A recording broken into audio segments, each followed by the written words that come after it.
Welcome to Dependable Flame, where we explore vintage petrol lighters, ashtrays, tobacciana, and other useful mechanisms.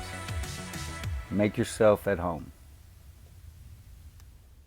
Today we are going to disassemble the upper mechanism to clear the flint tube in this Brother-Lite automatic petrol lighter, or flat advertising lighter as they are popularly known. Once we get it cleared out, then we will reassemble it and show you how to get it back working again. We will begin by removing the flint spring screw and the flint spring. Be careful on these old Japanese lighters. Those screws are not necessarily the most precision made, nor are the springs necessarily such. You can judge from the length of the spring that the flint tube will accept approximately where the flint has degraded and blocked the tube. That will give you a good idea of how much of distance you're going to need to cover when you go to breaking it out of there. With the flint spring removed, now we can remove the fulcrum cap. You're going to need a small, probably precision screwdriver. Maybe not quite that small, depending on the slots on the lighter that you are working on. Sometimes you will need a poker or something to poke that fulcrum screw through to where you can grab that with your fingers or your fingernails. Otherwise, it can be a chore sometimes to get it out. The entire mechanism will come up and out of there, and the snuffer assembly, which fell apart on this lighter before I could get a look at it. So I don't really, that's not ideal for me. I like to get a look at how the mechanism is arranged, because sometimes the clutch spring will be on the other side, different aspects that I just like to make note of before I get it apart. But this one, I didn't get to see it. I don't remember looking at it, so I was just going off the way these type of mechanisms normally go back together when I put it back together. Now, it was a little bit hard getting that gear out of one side there, so I had to take my pick and poke that out of there.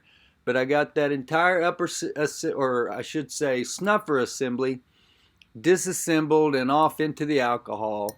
The thumb lever or bar segment will stay attached with that spring, and there's no reason for you to disassemble that unless you need to.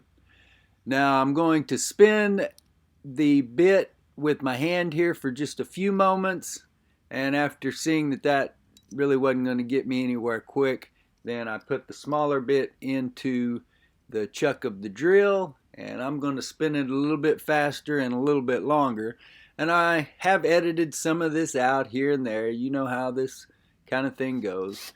Don't put a lot of pressure on that. You don't want your drill to go flying in there when that concreted flint finally breaks free. And on this one, I don't even really believe it was concreted all the way. It was just sort of halfway turned to dust. In the end, you could still see a little bit of red coated, what I believe was a Ronson Redskin flint. These flat ad lighters have curved tubes just like most of the Ronson automatic lighters do. So you want to be very careful when you are working with them. Don't put a bigger bit than you need down them or try to make it force around a turn that it can't make. Use a flexible rod, which you saw me using a while ago, and only put those bits as far as they will freely spin, either with your hand or, if you got enough confidence and you got enough experience, or if you're not worried about ruining or damaging your lighter, then go ahead and put them in the chuck of a drill. I have no problem doing it, and I have ruined a lighter here or there. Now you are witnessing the flat end of a toothpick along with a household disinfectant wipe, and that will really help you get down into the contour of some of these tight spaces in these mechanisms, like the snuffer cap, or as we were doing just before there, between the posts along the top of this lighter. But you can use that to get down in the actual snuffer cap there and get all that old carbon and grease and dirt and whatever else is built up there, and get it all removed so that your mechanism can operate freely. Those two things together, a toothpick, especially one that's got a flat end, if you got to break it off to do that sometimes, that's fine. And the common household disinfectant wipe like Lysol or Clorox or something like that. Then we're going to hit our file wheel with the brass brush and get it pretty clean. And then I noticed that there was still some really substantial buildup between the cuts in that wheel. So I grabbed my smallest precision screwdriver, which has a very slender blade on the end of it, and you can slide that in between those striations, those cutting edges on the file wheel, and force that old degraded flint that is caked and stuck to the wheel, force it off of there. Otherwise, you're going to end up, this is one of the reasons why you get a lighter that will only light on part of the file wheel. It seems like it'll light twice in a row and then won't light the next 3 or 4. That's because part of that file wheel is not cutting into the flint as it should. And when you get a situation like that, then that's what it's going to do. It's just going to roll flat. So we go ahead and get that all cleaned up. Then we're going to start reassembling here. We've got our file wheel with the teeth to the side, and it is going to interact with that clutch spring, the cutout on that clutch spring. You can see when you line that up how the spring engages with those teeth on the side, and now the flat top part is going to slide up and against the top portion of the snuffer.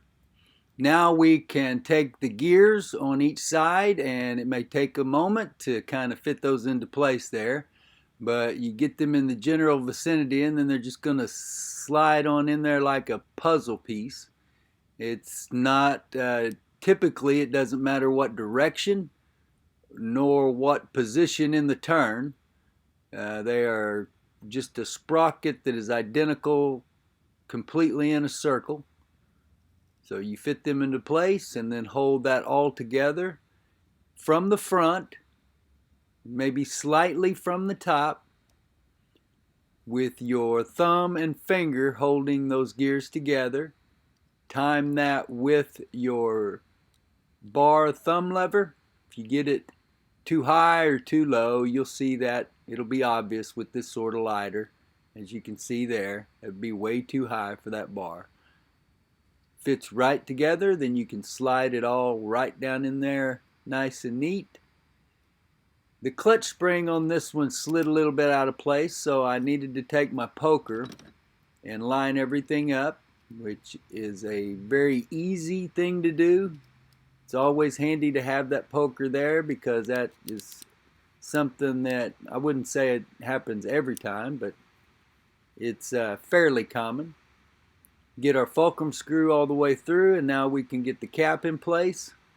I tried to do that with my finger, which I wasn't very successful at, so ended up having to edit a good deal of that out where I was fumbling with it. And then we'll get the screwdriver on it and get it on down, no problem. Mechanism is all moving freely. We will grab a new flint and slide it down the tube. Get the flint spring and flint spring screw tightened back in behind it. It was a little bit hard grooving this flint in this Brother-Lite flat add lighter. You can see where I'm having to work it with both my thumb on the lever and pulling up on the snuffer with my finger, which doesn't usually do it any damage. I've never seen one where you could put so much force on it to where you could damage it that way. And that is in several of the old repair manuals how we have been instructed to groove those flints. While we are at it, I'm going to go ahead and take a pair of pliers and trim up this wick. You can see it is a little bit contaminated looking, and I have my doubts that it's going to burn like we want it to anyway. So we might as well start here as clean as we can before we re-wick it.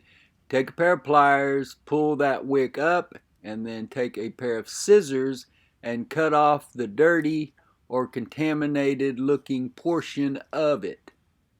Sometimes that is easier said than done with a pair of scissors that are pretty sharp, but with that thickness of the wick, it can turn sideways in there, and sometimes you don't get the entire thing cut, or you have some straggler strands there along one side.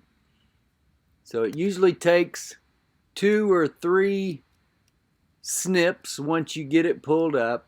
And I've talked before about these old wicks and being careful not to inhale any more of those fibers than you have to. Get that old material discarded and in the garbage.